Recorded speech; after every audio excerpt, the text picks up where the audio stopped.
అన్న అయితే కానీ భోజనం చేసేళ్ళండి అన్న.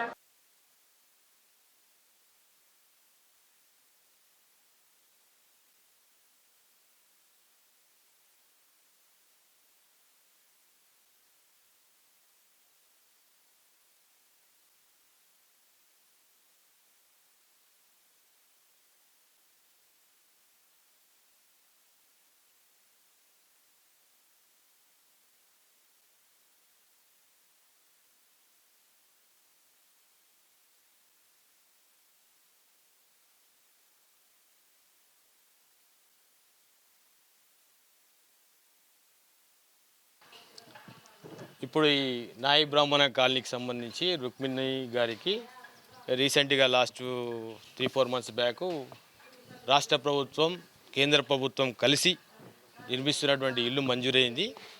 ఆ ఇంటి ఇనాగరేషన్ ఈరోజు జరుపుకుంటుంది. దానికి హృదయపూర్వక ధన్యవాదాలు. అందరికీ సహకరించిన వార్డు ఆఫీసర్కి కానీ కాలనీ వాసులకు అందరికీ ధన్యవాదాలు. ఈరోజు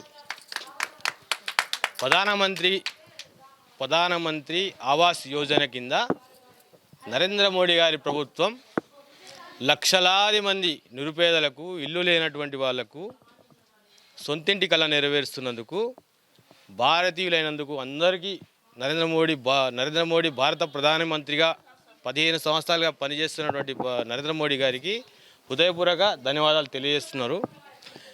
రాష్ట్ర ప్రభుత్వం ఎంతసేపు ఇందిరమ్మ ఇల్లు మేం చేస్తున్నాం అని చెప్పడమే కానీ ఇందులో నరేంద్ర మోడీ గారి ప్రభుత్వం ఇచ్చే వాటా గురించి ఎక్కడ కూడా ప్రస్తావన లేదు.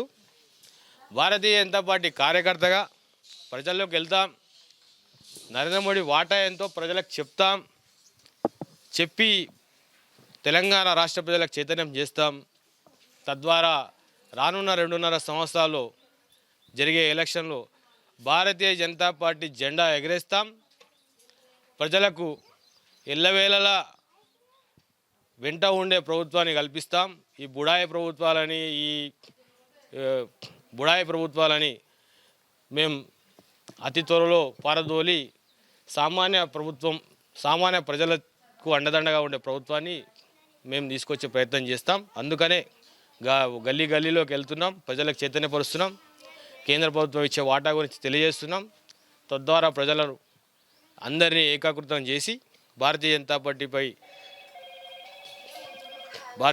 పార్టీపైకి వాళ్ళని మలిచి రానున్న ఎలక్షన్లో బీజేపీ ప్రభుత్వాన్ని నిర్మిస్తాం.